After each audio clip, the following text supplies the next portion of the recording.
Test 26th. Arrangement of atoms in molecular solids can be studied with the help of. तो इसके लिए हम इस्तेमाल करते हैं X और D, X-ray diffraction, so that is choice B. Conjugate base of weak acid is strong. Weak acid का strong conjugate base होगा, strong acid का weak conjugate base होगा, so this is choice B. What is the coordination number of platinum in this complex? तो देखिए coordination number of coordinate covalent bond formed. तो इसमें chlorine यानी chloro वो monodentate है तो कोऑर्डिनेशन नंबर 1 हुआ। फिर NO2 भी मोनोडेंटेट है तो एक और कोऑर्डिनेट कोवेलेंट बॉन्ड बना तो 2। और अमीन जो है एमोनिया ये जो है मोनोडेंटेट ये भी है और 4 हैं तो +4। तो टोटल इस कम्प्लेक्स में 6 कोऑर्डिनेट कोवेलेंट बॉन्ड बने हुए होंगे, so that is choice C. When electron remain between orbit its momentum is. अच्छा, इलेक्ट्रॉन की जो भी प्रॉपर्टी है वो क्वांटाइज्ड है, ठीक।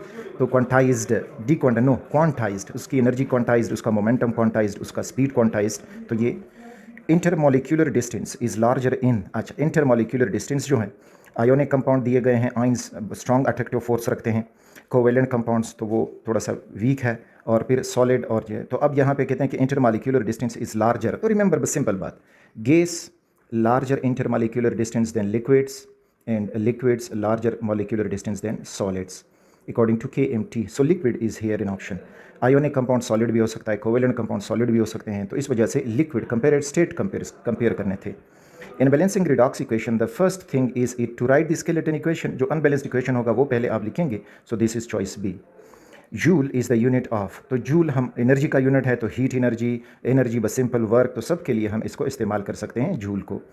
The next, which of the following give primary alcohol with Grignard reagent. अच्छा, ग्रिग्नर्ड रिएजेंट के साथ अल्कोहल बनते हैं, तो यहाँ पे फॉर्मल्डिहाइड प्राइमरी अल्कोहल देता है, एसिटल्डिहाइड सेकेंडरी अल्कोहल देता है, इसको मैं 2 नॉट से रिप्रेजेंट करूँगा। और एसीटोन जो है दैट इज़ ए कीटोन, तो ये टर्शियरी अल्कोहल देता है। कार्बन डाइऑक्साइड कार्बोक्सिलिक एसिड देता है। अगर हम इपोक्साइड का रिएक्शन ग्रिग्नर्ड से करें तो फिर वो हमें देता है primary alcohol, so choice B is correct choice. The presence of double bond in a compound show that the compound has। तो saturation all sigma bonds नहीं, जब डबल बॉन्ड होगा तो पाई बॉन्ड भी मौजूद होगा, तो इसको हम सिंपली अनसेचुरेटेड कंपाउंड कह सकते हैं। Which of the statement is incorrect for xenon tetraoxide। अच्छा, xenon 8 ग्रुप का मेंबर है, तो इसके आखिरी शेल में 8 इलेक्ट्रॉन हैं, तो ये हुए उसके 8 इलेक्ट्रॉन्स। फिर इसके साथ 4 ऑक्सीजन है और एक ऑक्सीजन 2 बॉन्ड बनाता है, यानी डबल बॉन्ड बनाता है। तो इधर अगर हम ऑक्सीजन का डबल बॉन्ड बनाएं तो ये हो जाएगा ऑक्सीजन के साथ इसका डबल बॉन्ड। फिर इसके बाद दूसरा ऑक्सीजन इस साइड पे डबल बॉन्ड बना देगा, तीसरा ऑक्सीजन इधर डबल बॉन्ड बना देगा, और चौथा ऑक्सीजन यहाँ पे डबल बॉन्ड बना देगा। अब according to VSEPR theory xenon के इर्द गिर्द जो हैं वो 4 बॉन्ड पेयर्स हैं। तो 4 बॉन्ड पेयर्स होने की वजह से इसका जो स्ट्रक्चर होगा या ज्योमेट्री होगी तो वो टेट्राहेड्रल हो जाएगी। This is xenon, double bond O, इस तरह से double bond O and double bond O. तो ये आई थिंक पहले भी एक पेपर में उन्होंने यही आंसर दिया था कि it has square planar shape. No, it is not, but it has a tetrahedral shape. इसका टेट्राहेड्रल शेप मौजूद है। 4py dy bonds are present, नहीं ये नहीं है, पाई बॉन्ड इतने नहीं, p हो सकते हैं बाकी नहीं हो सकते। 4sp3 and p sigma bonds are present नहीं, क्योंकि इसमें हाइब्रिडाइजेशन वो sp3 हाइब्रिडाइजेशन नहीं है, सॉरी इसमें sp3 हाइब्रिडाइजेशन होगी, तो इसका जो शेप बनेगा that is it has a tetrahedral shape. How ethanoic acid is found from ethanol. Ethanol उसको ऑक्सीडाइज करके हम बना सकते हैं इथेनॉल यानी एल्डिहाइड, और फिर उसकी ऑक्सीडेशन करके हम इथेनोइक एसिड कार्बोक्सिलिक एसिड बना सकते हैं, so that is choice B. How many products of mono substituted benzene are possible. Mono substituted benzene कितने प्रोडक्ट्स दे सकता है। आई थिंक ये भी पिछले पेपर में उन्होंने ये गलत दिया था। मानो सब्स्टिट्यूटेड बेंजीन अगर प्रोडक्ट बनाएगा तो एक वो बनाएगा आर्थो पोजीशन पे एक डाई सब्स्टिट्यूटेड प्रोडक्ट, इसी तरह पैरा पोजीशन पे और मेटा पोजीशन पे, तो 3 मानो सब्स्टिट्यूटेड बेंजीन जो है वो प्रोडक्ट बना सकता है। So these are 3 not 1। The density of liquid और dash than gases but dash. अच्छा, लिक्विड की डेंसिटी सॉलिड से कम होगी, गैसेस से ज़्यादा होगी, तो गैसेस से ग्रेटर और सॉलिड से slow closer not closer lower यार, तो greater than gases and lower than solids.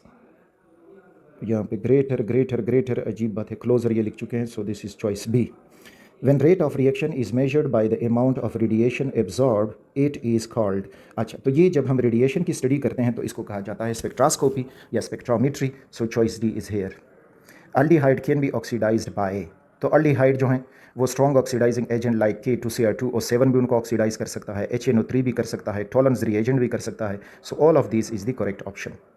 If temperature of reaction medium increases above optimum temperature, then क्या होगा? It increase the enzymatic activity, stops the reaction, decrease the enzymatic activity, both B and C. Yes, optimum temperature हमें चाहिए enzyme के लिए, तो अगर temperature बढ़ जाए तो वो स्टॉप रिएक्शन कर सकते हैं या डिक्रीज द एंजाइमेटिक एक्टिविटी भी कर सकते हैं. सो choice D is correct choice.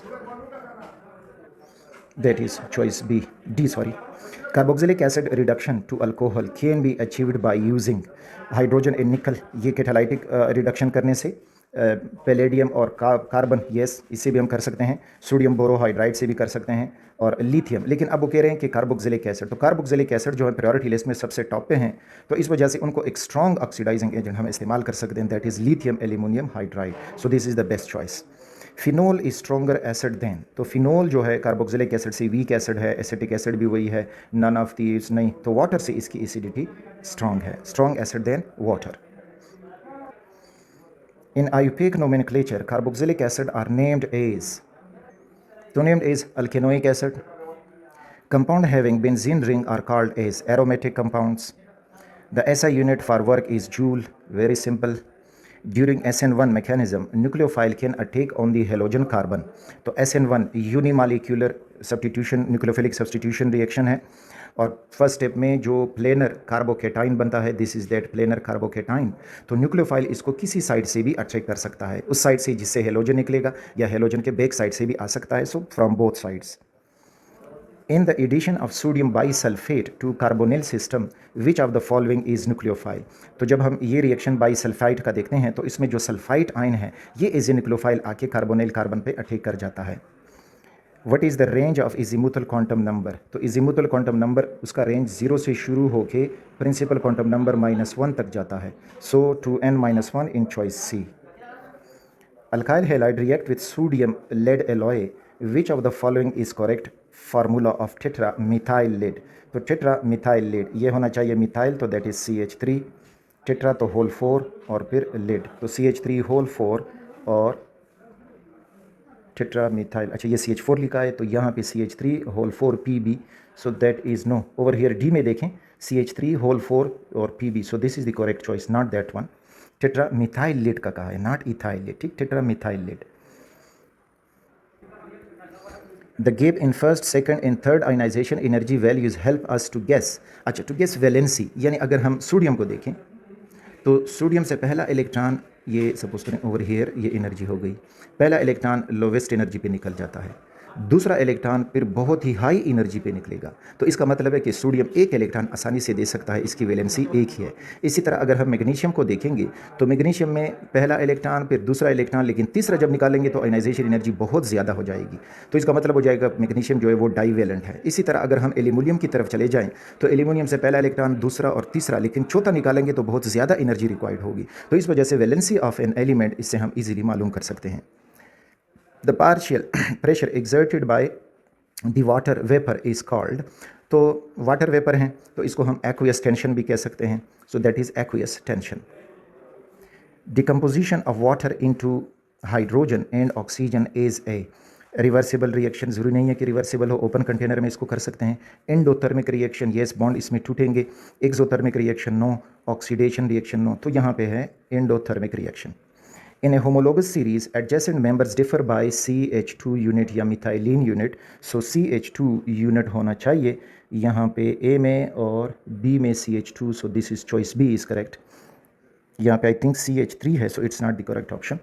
The activation energy for forward and reverse reaction can be lowered by, तो हम कैटलेस से ही एक्टिवेशन एनर्जी कम कर सकते हैं, बाकी चीज़ों से नहीं हो सकती. So over here is choice C. If we are given with the mass of substance, we can calculate dash of other substance with the help of balanced chemical equation. तो अगर हमें mass of substance दिया गया है तो दूसरे substance का मास भी उससे हम मालूम कर सकते हैं, उसका वॉल्यूम भी मालूम कर सकते हैं, गैसियस फॉर्म में उसके मोल्स भी मालूम कर सकते हैं. सो all of these can be calculated.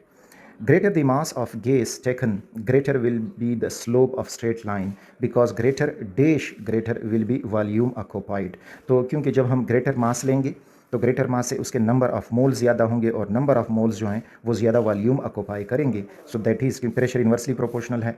और गेट वॉल्यूम एक्सपेंडेड, ठीक, टेम्परेचर डायरेक्टली प्रोपोर्शनल है, तो अगर हम के greater the dash greater will be the volume, temperature बढ़ाएंगे तो वॉल्यूम भी बढ़ेगा, नंबर ऑफ मोल्स बढ़ाएंगे तो भी वॉल्यूम बढ़ेगा। तो यहाँ पे होना चाहिए बी एंड सी, लेकिन यहाँ पे चूंकि हम ये ग्राफ बना रहे हैं, so this is temperature, this is volume. अगर हम वॉल्यूम कम लेंगे तो टेम्परेचर के साथ यूँ इतना बढ़ता जाएगा, नंबर ऑफ मोल बढ़ाएंगे तो वॉल्यूम बढ़ेगा, तो फिर ये लाइन यूँ हमें देता जाएगा, मज़ीद बढ़ाएंगे तो लाइन इस तरह से दिया जाएगा, तो ग्रेटर द स्लोप होगा, so that is number of moles greater.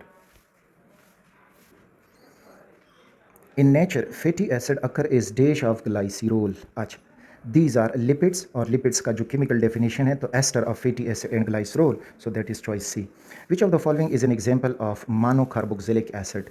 तो oxalic acid dicarboxylic, glutamic acid एक अमीनो एसिड है, एडिपिक एसिड जो है वो भी डाइकार्बोक्सिलिक एसिड है, जो मिथेनोइक एसिड है that is monocarboxylic acid. Which of the following is true about the kinetic of bimolecular elimination reaction. अच्छा, बाईमॉलिक्यूलर और काइनेटिक की बात कर रहा है, तो बाईमॉलिक्यूलर एलिमिनेशन रिएक्शन में ये होता है कि rate is equal to K into molar concentration of the जो अल्काइल हैलाइड है, और इसी तरह molar concentration of the base. तो अब ये दोनों पावर 1 1 हैं, तो first order no, second order yes, second order reaction होगा, zero order no, third order no, तो choice B is correct. In extension of structure in a crystalline solid is not regular, geometrical, three dimensional. No, ये सारे regular भी होता है, geometrical भी होता है, थ्री डायमेंशनल भी होता है, so none of this is the correct choice. For the study of particles discharge tube is fitted with, अच्छा गैस उसके अंदर होगा, एयर बस वही गैस वो भी उसके अंदर होगा, so all of these. In which of the following dipoles are not present. Water में मौजूद हैं स्पेशल डाइपोल, HCl में भी हैं, क्लोरोफॉर्म भी हैं, noble gases are non polar, so they have no dipole. Atoms arrange in regular and repeating manner in the is the characteristic of, तो ये क्रिस्टलाइन सॉलिड यानी आयोनिक सॉलिड तो वो भी क्रिस्टलाइन है, मॉलिक्यूलर सॉलिड हुए, कोवेलेंट सॉलिड हुए, तो सबके crystalline solid, so this is the choice. The size and shape of a crystal depend upon some crystallographic elements which are, तो ये क्रिस्टलोग्राफिक एलिमेंट्स जो हैं, एक तो ये कि लेंथ ऑफ एक्सिस, यानी ये हुआ एक्स एक्सिस, वाई एक्सिस और जेड एक्सिस, तो ये हुआ, और फिर उनके दरमियान लेंथ एंगल यहाँ पे हुआ alpha angle, suppose this is beta angle and this is gamma angle, तो टोटल 6 पैरामीटर्स हैं। The rate of reaction increase as the reaction proceed, नहीं डिक्रीज होता है, decrease as the reaction proceed, remains unchange, so choice B is correct choice. Which of the following is formed when phenol reacts with acetyl chloride. Acetyl chloride के साथ जब phenol का reaction होता है, तो ये हुआ फिनोल, OH इज़ हेयर, और acetyl chloride CH3, C double bond O and Cl, तो मैकेनिस्टिकली क्लोरीन और हाइड्रोजन निकल जाएंगे, और हमें जो प्रोडक्ट मिलेगा तो वो हो जाएगा कि इधर से बेंजीन रिंग और उसका ऑक्सीजन फिनॉक्सी, फिर जाके C डबल बॉन्ड O और यहाँ पे CH3, so we are getting an ester, so that is choice C। Which of the following reaction can be used to prepare symmetrical alkanes? तो symmetrical alkanes हम कोब्स reaction में हासिल कर सकते हैं। सिमेट्रिकल मीन कि उनमें दोनों तरफ से, फॉर एग्जांपल हमने ईथेन बनाना है तो CH3 तो कोब्स इलेक्ट्रोलिसिस में मिथाइल फ्री रेडिकल इलेक्ट्रोलिसिस के दौरान बनता है। इसी तरह अगर हम ब्यूटेन बनाना चाहते हैं तो CH3 होगा, CH2 ये एक से हमें मिलेगा कार्बोक्सिलिक सॉल्ट से, और दूसरी तरफ से जो है वो CH2 एंड CH3, तो इस तरह से हम सिमेट्रिकल अल्केन बना सकते हैं by Kolbe's reaction, that is Kolbe's electrolysis. The rate of reaction for the hydrolysis of ester is, तो एस्टर हाइड्रोलिसिस इसमें ज़्यादातर फिर हम किसी एसिड का इस्तेमाल करते हैं, तो ये मॉडरेट स्पीड से जाता है, तो that is choice C. Which of the following isomerism is shown by alkynes. Alkynes जो है वो किस किस्म का आइसोमेरिज्म शो कर सकते हैं, तो रिमेंबर अल्काइंस में सिस ट्रांस आइसोमेरिज्म नहीं होता, ये भी नहीं होते, पोजीशन आइसोमेरिज्म उसमें पॉसिबल है। फॉर एग्जांपल 1 पेंटाइन हुआ, 2 पेंटाइन हुआ, 3 पेंटाइन हुआ, तो इस वजह से उनमें पोजीशन आइसोमेरिज्म हो सकती है। पोजीशन आइसोमेरिज्म में कि जो फंक्शनल ग्रुप हो या कोई और ग्रुप हो जो दरमियान में हो, उसके लेफ्ट राइट पे कार्बन की जो डिस्ट्रीब्यूशन है वो डिफरेंट होती जाए, तो ये पोजीशन आइसोमेरिज्म कहलाता है। Why chromium shows 3d5 4s1 configuration instead of this, तो ये जो 4s में 2 इलेक्ट्रॉन है, एक इलेक्ट्रॉन डी में जंप कर जाता है ताकि डी को हाफ फिल्ड कर दे और स्टेबिलिटी हासिल हो जाए, तो इस वजह से वो 3d5 हो जाएगा, 4s1 भी हाफ फिल्ड होकर स्टेबल हो सकता है, तो because of the extra stability of half filled D orbital, so this is choice C. A molecule of water has 2 bonds, so 1 mole of water will contain dash mole of bonds. 1 mole water में तो 2 मोल bond होंगे, ठीक, यानी देखें ये एक H2O का molecule है, तो एक मॉलिक्यूल में 2 कोवेलेंट बॉन्ड हैं। अब अगर वो कहते हैं कि 1 मोल मॉलिक्यूल हो, तो 1 मोल मॉलिक्यूल में 2 मोल ऑफ कोवेलेंट बॉन्ड हो जाएंगे, so that is choice B. The slope determined by drawing a right angle triangle drawn with the tangent as hypotenuse will be. तो ये हमें मिलेगा, ये सपोज़ करें यहाँ पे कंसंट्रेशन प्लॉट की जाती है, उसको डी एक्स कर दो, यहाँ पे टाइम डी टी, और यहाँ पे हमें ये स्लोप मिलेगा। अब किसी पॉइंट पे भी आप एक टेंजेंट ड्रा करो तो उस आपको ये राइट एंगल ट्राइंगल मिलता जाएगा। तो कहते हैं कि hypotenuse will be the same with different sizes of triangle drawn. चाहे आप छोटा साइज़ बनाओगे ट्राइंगल का, बड़ा साइज़ बनाओगे, आपको वो आंसर सेम ही मिलेगा। सो दिट इज़ चॉइस। ये जो है रेट ऑफ रिएक्शन या इंस्टेंटेनियस रेट ऑफ रिएक्शन को फाइंड करने के लिए हम ये मेथड इस्तेमाल करते हैं। विच of the following is formed during SN1 reactions. तो SN1 रिएक्शन जो है 2 स्टेप में होता है। पहले स्टेप में एक कार्बोकेटाइन बनेगा और वो tertiary carbocation, so that is choice C. The mole fraction of a gas multiplied by total pressure of the mixture is called dash of the gas. So that is partial pressure of the gas. यानी partial pressure of a gas is equal to mole fraction of the gas multiplied P total pressure. So that is partial pressure of the gas. Choice C. K2Cu cyanide whole 4. Which one is correct? Potassium tetracyanocuprate, recuprate, no. Coordination number is 2, नहीं, coordination number 4 है. The ligand is positively charged, cyanide negative है, ये भी नहीं हुआ. Central atom is present in the anionic sphere, yes. Anionic sphere में क्योंकि इधर पोटेशियम पॉजिटिव है तो स्फीयर जो होगा वो एनायोनिक होगा, so choice D is correct. Fused bauxite is electrolyse to get. तो बॉक्साइट जो है वो एल्यूमिनियम का एक और है, Al2O3 डॉट H2O. तो ये बॉक्साइट एल्यूमिनियम का एक और है, तो उसे हम एल्यूमिनियम एक्सट्रैक्शन से हासिल करते हैं. Which organic compound will form yellow crystal during iodoform test. तो येलो क्रिस्टल आयोडोफॉर्म टेस्ट हमें कौन सा कंपाउंड देगा? फिनोल्स नहीं देते. अच्छा, तो फिनोल नहीं देगा. अल्फ़ा मिथाइलेटेड अल्कोहल जो है वो ये टेस्ट देते हैं. अल्फ़ा मिथाइलेटेड कार्बन जिसके साथ OH ग्रुप हो तो ये अल्फ़ा कार्बन हुआ, और ये मिथाइल ग्रुप इधर कंपलसरी होना चाहिए, बाकी इधर जो है H होगा और ये सारा एक R ग्रुप. तो इस किस्म का अल्कोहल ये टेस्ट देगा. तो आगे ऑप्शंस में देखते हैं. तो यहाँ पे इथेनॉल है और मीथेनॉल है, सो इथेनॉल ये हमें देगा क्योंकि ये अल्फ़ा मिथाइलेटेड बनता है, so choice C. The molecules of carbon dioxide in dry ice form. अच्छा, तो मॉलिक्यूल जब ड्राई कार्बन डाइऑक्साइड है तो वो एक मॉलिक्यूलर क्रिस्टल है, तो इसमें मॉलिक्यूलर जो अट्रैक्टिव फोर्सेज हैं like London dispersion forces, dipole forces, so it is molecular crystal. Calcium carbide is prepared by heating lime with Coke 8. अच्छा, इसका टेम्परेचर मुझे भी याद नहीं है, इन्होंने 28 दिया है, सो वो आप लोग खुद ज़रा बुक से देख लें कि कितना होता है. Heat is the energy that flows across the. तो सराउंडिंग, फिर क्या है कि boundaries of the system, only with in the system नहीं, सिस्टम और सराउंडिंग के दरमियान वो शिफ्टिंग करता है, शटलिंग करता है, और अगर कोई चीज़ वो क्रॉस कर सकता है so that is boundary of the system. Cross करके सिस्टम में जाता है और सिस्टम से फिर बाउंड्री क्रॉस करके सराउंडिंग में आता है, so that is choice B. So that's all from this test. Wishing you all the best.